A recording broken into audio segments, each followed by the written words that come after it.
Today we're going to dive into a really wild idea, something that almost doesn't make sense at first glance. The idea that the very thing that wounds you is often the only thing that can actually heal you. It's a paradox, and you see it echoed through ancient myths, scripture, and maybe even in our own lives. Hormesis and It's this ancient Greek phrase, something that came from a cryptic oracle. And what it means is, that which wounded you shall heal you. It's this haunting, powerful clue that's going to guide our whole exploration today. You know, this idea really comes to life in the myth of King Telephos. He was wounded by the spear of Achilles, and the wound just would not heal. Turns out, the only cure was to go find his enemy and apply rust from that exact same spear. That's the paradox of the antidote in a nutshell. The principle that like cures like, where the instrument of our death can somehow become the agent of our life. All right, so for our first section, the wound is the knife, an ancient haunting whisper. We're going to trace this idea back to its origins and see just how deep this rabbit hole really goes. To really find the original blueprint for this whole concept, we have to go way, way back to the blistering heat of the Sinai Desert, and to a story that is, frankly, bizarre and pretty terrifying. So picture this. The Israelites are in the middle of nowhere, plagued by these deadly, fiery serpents. People are dying. It's a total catastrophe. And then God gives Moses this absolutely bonkers command. He says, forge a bronze snake, a replica of the very thing that's killing everyone. But that's not even the craziest part. The cure, the actual fix, was that anyone who was bitten had to look at the bronze serpent. Can you imagine the psychological terror? The solution isn't to run away, it's to stare right at the image of your trauma. And somehow, that gaze neutralizes the venom. And that's the whole key right there. We can't be cured of something we're unwilling to look at. By taking that fear, making an image of it, lifting it up, and courageously gazing at it, the venom loses its power. You have to look at the hurt to find the fix. Okay, let's move on to our second part, taking the poison, the ultimate homeopathic act.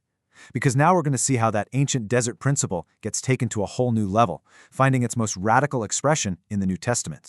And this isn't some academic connection we're making centuries later. No, Jesus himself makes this link, and it's breathtakingly direct. He says, just as Moses lifted up the serpent in the wilderness, so must the Son of Man be lifted up. He's intentionally pointing back to that desert scene, presenting himself as the ultimate fulfillment of this paradox. So in this framework, the incarnation is the ultimate act of like cures like. It's like a spiritual inoculation. If humanity is poisoned by things like fear and death, the divine physician doesn't just write a prescription from a distance. Nope, he takes on the toxin itself. He becomes human, experiences hunger, rejection, even death, in order to transform that poison from the inside out. Okay, so that's the big cosmic picture. But what about us? You and me? How does this actually show up in our everyday lives? Let's bring this whole idea down to earth with a couple of really human examples. Jesus told this amazing parable about a grain of wheat, and you have to see it from two different points of view. From the seed's perspective, man, it is a catastrophe. It's being buried alive. It's darkness, death, the end of everything it knows as its shell cracks and rots away. But from the planter's perspective, it's not death at all. It's planting. It's growth. It's the only way to release the life that's locked up inside. And wow, isn't that just a powerful way to reframe our own struggles? Those moments in life that feel like a burial, the failure, the loss, the humiliation, what if that's just the sound of our own shell breaking, so that something new, something bigger can finally grow? Maybe we aren't being buried, we are being planted.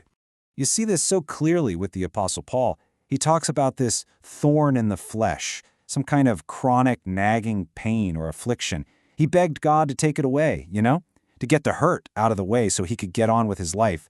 But the answer he got back changed everything. God basically told him, that weakness, that's the whole point. That's the point of contact. That's exactly where my power is going to show up. So Paul comes to this mind-blowing conclusion. The thorn, the weakness, the hurt, it wasn't a liability. It was actually the conduit for a power greater than his own. It's like that famous saying, it's the crack where the light gets in. When I am weak, then I am strong. All right, last section. Let's bring this all home. Your scars, your credentials, living the paradox today. How do we take this profound, kind of mysterious spiritual law and actually live it out? And this is where it gets really personal. I want you to think for a second. What does this mean for you? What's the spear that's been stuck in your side? What's the fiery serpent in your own personal desert? Because believe it or not, the answer we're looking for is probably hiding right there.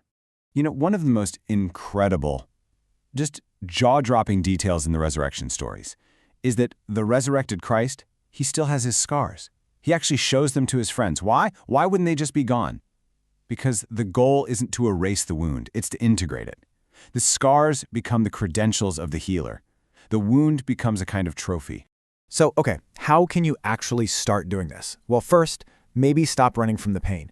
Instead of asking, how do I get rid of this, ask a totally different question. What is the specific fix that only this hurt can provide? Next, actually look at it. Sit with that feeling of anxiety or grief for a moment instead of immediately trying to numb it. Try to recognize where your ego, your seed shell, is being asked to break. And finally, use your scars, not your shiny successes, as the very place from which you can connect with and help other people. And if there's one thing to take away from all of this, it's this. The very things that have broken you, the losses, the betrayals, the thorns, they are not mistakes in the narrative of your life. They are the prima materia, the essential raw material that your transformation is built from. So maybe that old oracle is still speaking to us today. The answer isn't about avoiding the pain, but about having the courage to reclaim the very spear that caused it. Because in this strange, upside-down way of looking at the world, the hurt isn't the end of your story. It's the beginning of the fix.